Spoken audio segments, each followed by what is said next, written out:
and welcome back to my Zelda 2 Let's Play. We're finally going to be going to the third palace in this part. Now to get here you have to go south of the harbour town, but that's not all. You also have to know the exact spot which triggers the pathway towards the third palace.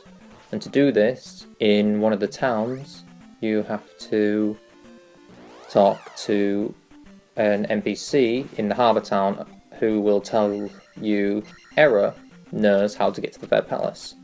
So you go back, talk to Error, and he tells you to visit the King's Tomb, and from there go south. So I'm just going to be showing off where the King's Tomb is, so if you wanted to get those hints, that's how the game was telling you where to go next.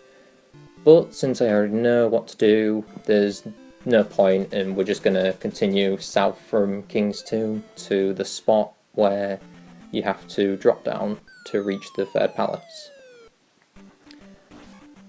Now, as I previously mentioned, you need to have the fairy spell as well for this palace, as the ledge that is blocking the way is too high for the jump spell.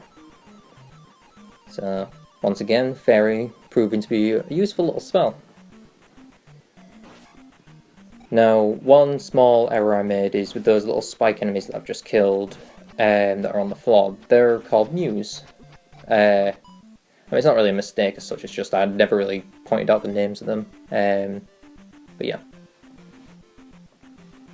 Now, as we make our way to the third palace, one interesting little tidbit that I've learned about the development of this game is that the fairy spell was revealed to be the result of an idea that was meant to be for a third Zelda game, where Link would have companions. It would be Link, who's the fighter, a magic user, and a girl character of some kind. And in the end they made the girl character a fairy in Zelda 2, which I think is a pretty cool little detail. And what's cool as well is, in a way, the idea is all Zelda 2. I mean, you have the fairy, which would be the girl, you have Link, who's the fighter, and in this game you also have magic spells. So, yeah. Now these enemies here are Doom Knockers. They can be a little annoying because the way they throw the weapon is like a boomerang, so it'll come right back at you, and they do quite a bit of damage. But the reason why I don't really find these enemies too difficult to deal with is you can attack them on the heads quite easily. And they only take a few hits to kill as well, so they're not, in my opinion, as annoying as Iron Knuckles. Which, speaking of, this dungeon introduces my least favourite enemies alongside the Red Axe guys, which I gave the wrong name last time that I talked about them. So, those aren't Garayas, they are Dairas. I may or may not have given Dairas, but yeah. I've been looking at a lot of the enemy names as well recently. So those mini horsehead enemies that hop around from the first palace are Wazoos. Weird little name, but yeah, there you go. Now, the thing is, with this palace, most of it actually isn't as bad as I remembered it being. And I found I got through pretty much most of the palace really quickly, actually. Like, a lot of this palace is really straightforward and wasn't too confusing. The problem was the enemy that gives me so much trouble in this place, it's right at the end, and is also, spoiler alert, the boss of this place as well. It always gives me trouble, it always takes away one or two of my lives, if not all of them, and they just prove to be really frustrating enemies for me. But we'll go into them more when the first one shows up. Now in this room here, with these bricks and some red iron knuckles, as well as the Mews, the little spike enemies, I came in here with not enough magic to use the jump spell, which is what you should be using to get up there, and also to save on some backtracking, as we'll see in just a couple of moments. So unfortunately I did this wrong, so I have to sort of kill time until I can find myself from one of the enemies a potion to give me enough magic to cast jump. And I mean, I'll give this game a lot of credit for the use of magic spells, but it is sort of annoying that you kind of have to rely on enemies to give you magic drops. But in return, I think that's just sort of the management. And I think it's clever that certain enemies will keep respawning, so in a way you're not ever left in a dead game scenario as long as there's respawning enemies around. Now if you find the iron knuckles are still a bit of a pain to beat, a really good trick that I'm showing off a bit more in this room is you can use the bricks and the different altitudes to your advantage when you're fighting them. So we've got this one here that's on a high ledge, so what I'm doing is, rather than going up to fight him, I'm trying to bait him across to be able to attack from below, because he can't attack below. So it cuts down on the damage he's dealing to me, and gives me an easy 100 experience, which is always nice. Unfortunately, without the proper magic requirement here to cast jump, it's a bit of a pain navigating this room. And so I'm just kind of having to hope to God that these enemies will drop a magic jar at some point.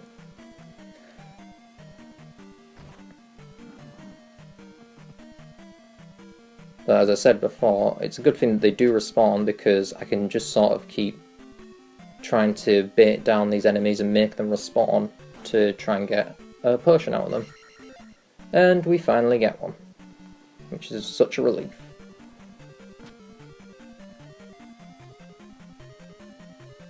Now, in this room, this is a good time for me to mention a weird glitch that I found out myself years ago, and I later saw in a Angry Video Game Nerd review of this game.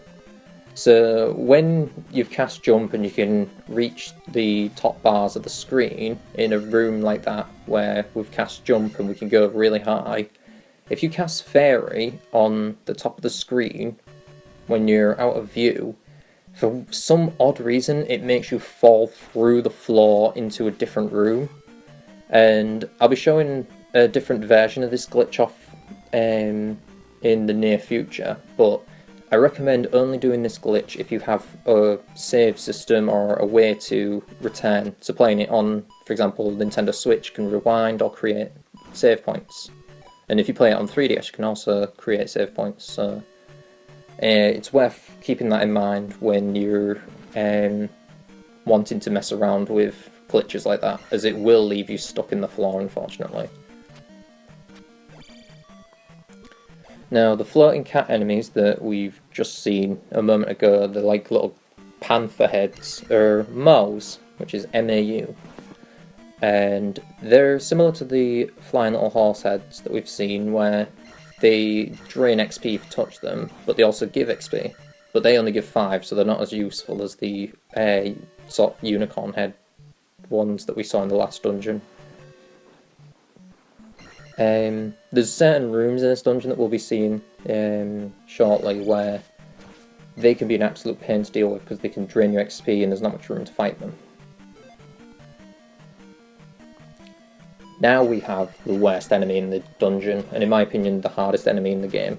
I know I said the red axe guys were, but these enemies consistently give me trouble. Every single time I play the game I have no good strategy for them other than keep magic to be able to use life, cast shield if you need that extra health, and if you have to fight them, take them out as quick as you can. Because as you can see here, I get destroyed. Have you been playing all summer? You think this is a game? No, no, please! Well, guess what? You just lost.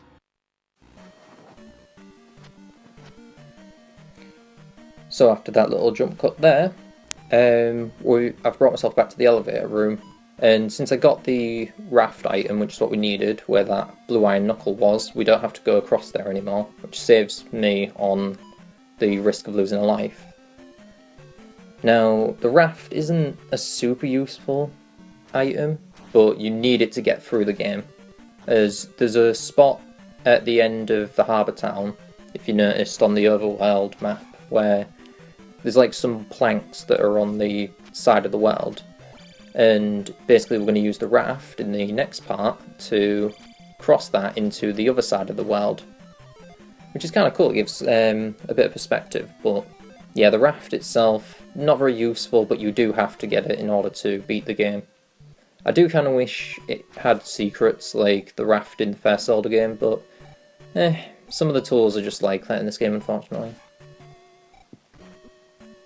Now this is one of those rooms with the annoying mouse where they keep swarming in from both sides and you have to come in here to grab a key. If you've got extra magic and extra lives, then you can ignore this room and just use the fairy spell when you go down the elevator. But because obviously I'm not doing very well for lives or magic, I thought it'd be better to just go through this room in the intended way. But yeah, as you can see, they can be very annoying because even though they don't do much damage, they're constantly hitting you, which takes time for you to get out of this room. And they keep spawning at both sides, so it can be really overwhelming to deal with them. If you have the extra magic, using jump here will really help. And thankfully, before the next dungeon, we'll get another sword technique that will really help in these rooms to speed up some of the escape process once you grab the key you need. But yeah, there are really annoying rooms. So we're going down the elevator, through the door. Not too bad really in this dungeon. As I said, I was really dreading this one, but I think I had it mixed up for some of the later dungeons in the game. But honestly, coming back to this game after that little break of how bad the second dungeon went, I'm surprised because these palaces didn't give me as much trouble as I thought. I had some burnout, but yeah, most of it was okay. And then I got to this room. So this is my least favourite room in the game. And that's a really big stretch, and I know a lot of people would think I'm exaggerating, but like, every time I play Zelda 2, this room here is the cause of so much frustration. And spoiler alert, yeah, this room annoyed me with this part in particular. The problem is, you have this blue Darknut who's got his projectile, you've got a red Darknut who runs straight at you, so already you don't have much room to fight. You've got narrow corridors, so you can't even use the jump stab strategy very well. And because of the constant projectiles from the blue one, it's easy to just be beaten up on. And it's such a frustrating part of the game. Like, I don't know why they would put one in such a narrow space like this. Because in the rest of the game, you can usually get around them in these tight corridors, or there's usually an alternate path or some way to deal with them. And I will show there is another way to deal with the blue Darknut in this place, but like, it's still very annoying. But I just decided in the end to let myself die because I needed a refill on my lives.